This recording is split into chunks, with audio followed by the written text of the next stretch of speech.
Nobody is going to care about our money like we do. Nobody's going to take care of our money like we do. Sure. So we have to care about ourselves enough to say, I'm uncomfortable, but I'm going to push through the uncomfortableness. I'm not going to blame anybody else anymore. I'm going to do this. And if you take away as much willpower decision as you can and have it taken out. I just read that Obama, with his savings initiative, is going to allow small businesses now to do what big businesses are doing. And that is, and I've been doing this work for more than 20 years, and finally, I think, my gosh, somebody's listening. People don't do it for themselves sometimes, as you say, because we've been programmed to believe that maybe somebody else is going to help us. So when they set up this 401k plan, where we had to make the contribution, they left it up to us to do it. Right. Well, it didn't work, No. and I knew human behavior. We know human behavior, that habits are formed over long periods of time. So now what they're doing is they're putting us into it, and then we have to take ourselves out. Well, what they're finding is that most people don't take themselves out. Once they're in, they find out they're going to be okay, and that they can survive with money being taken out of their paycheck. They just needed to know that psychologically. Now they're going to allow small businesses to do that. Oh, great. And then what they're going to do is increase that contribution over time. Well, this is exactly what we have to do for ourselves in our homes. But do you think that's a good, I mean, I do believe that people, it's better if people are forced to save, but, it's just kind of unconscious saving. Yeah. But is it good that it's taken out and put into sort of a 401k plan? I mean, at that point, now people are sort of unconsciously supporting the stock market. They're not going to, if the stock market goes up, that's great.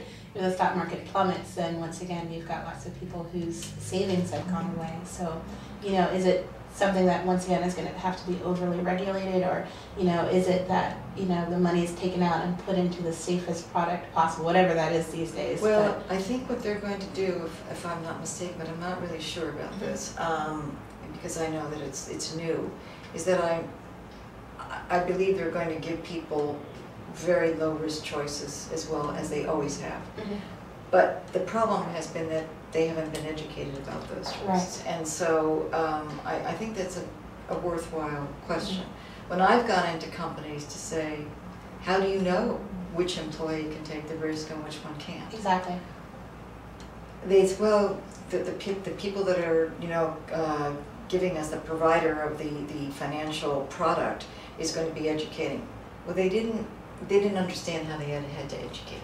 Right. Because I don't know if I can take the risk or not until I lose the money. Exactly. Then I'm aware. The money's gone, and you're like, well, that was really bad. I don't think I can handle that risk. Because I think Americans, we're overly enthusiastic and optimistic, and a lot of people are saying, oh, look, I thought I could do this. I thought I could stomach it. Right. And that's when you saw people take money out at the wrong time. Right. So it's that herd. We get uncomfortable, we take it out, and we don't sit it through. Now, I, like everybody else, lost money because I'm invested in the stock market, but I am diversified. Right. I know at my age I don't want to take a lot of risk because I understand that my money earning years, are coming to an end.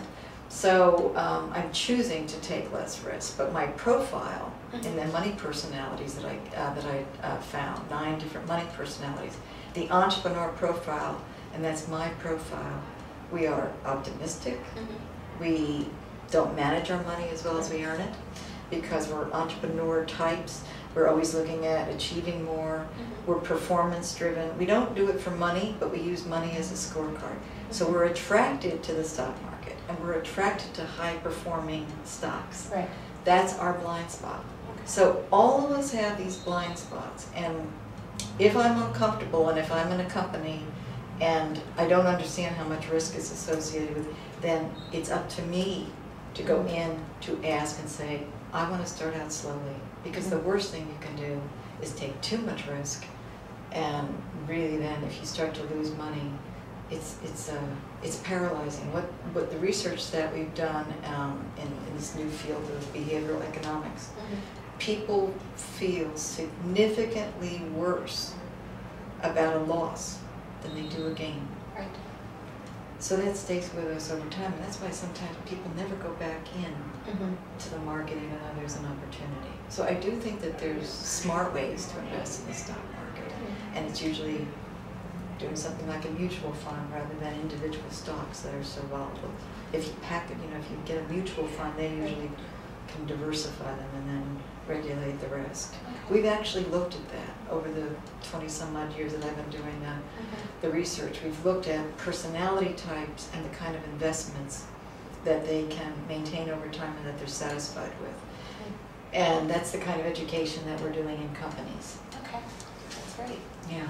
Do you think that that same mentality, kind of like either the herd mentality or the loss of risk, is that something that contributed to kind of everyone getting behind the government's finance plan to save the banks? I mean, was it just this huge fear of what could come that really made people kind of pitch in there and say, well, we have to stop this, and do it very, very quickly?